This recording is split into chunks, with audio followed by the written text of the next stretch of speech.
Good morning, Vietnam. Welcome to hell.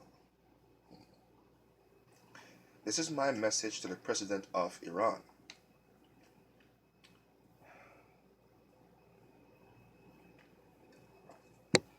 Today, I'm going to teach you what it is to be an apostate.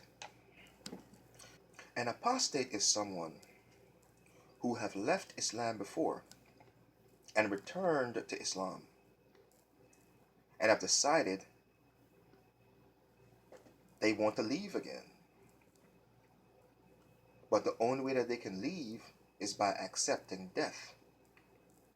And this is called apostasy, the acceptance of this death. Now, this is how this works. I'll use an analogy. Let's say you're a Muslim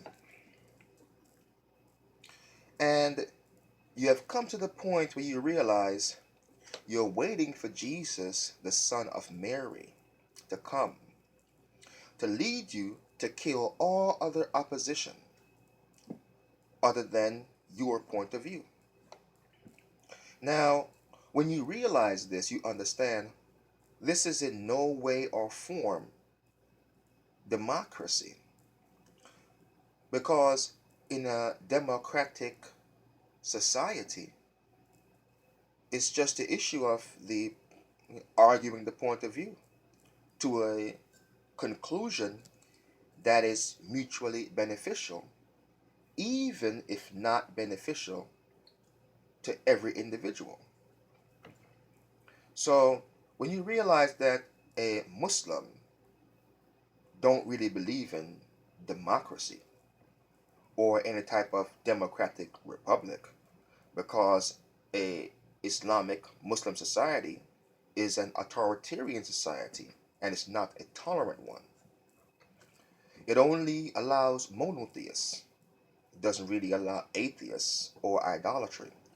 In understanding that, as a Muslim, you realize, wow, you can't actually live in a democratic system and an Islamic republic. So you have to choose. Are you going to migrate away from the land that you profess is governed by your faith, an Islamic republic? Or are you going to reject that Islamic republic and say, no, I believe in a living God.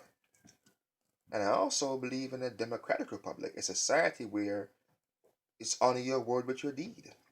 It's about the contract. The one they like to say comes from Lucifer. That article called the Constitution, that is so imperfect, but it's meant to be that way. But I don't want to digress from the point. The point is, when you realize that you cannot be a Muslim Democrat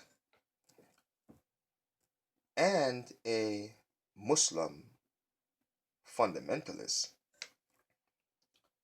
in that dilemma, you have to choose. You can continue to believe in an Allah the way you choose to in a democratic society, or you have to submit to wait for Jesus, the son of Mary, to return to kill off every other point of view other than your own. When you have reached this point, let's say, as a Muslim, you say, fine, I'm leaving. So you leave. You leave from, let's say, Iran, and you go live in, well, I don't want to call Britain a democratic society, for the sake of argument, Britain. So now you're living in Britain as a mu'min, a believer, a person of faith.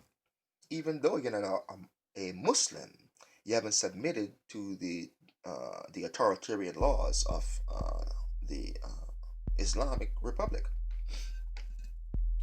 Maybe you start feeling bad and, maybe you've done something wrong. Maybe you should just, believe that Allah wants you to kill off every other point of view other than your own. Maybe.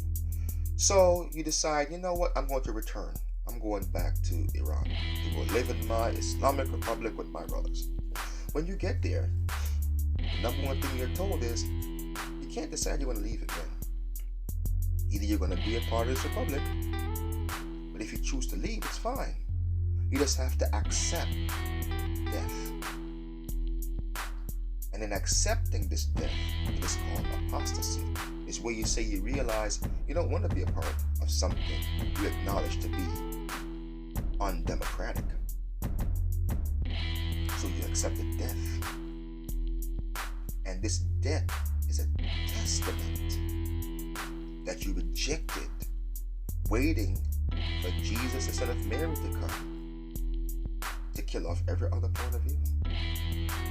That is the Islamic foundation, after all. And this is what's called apostasy.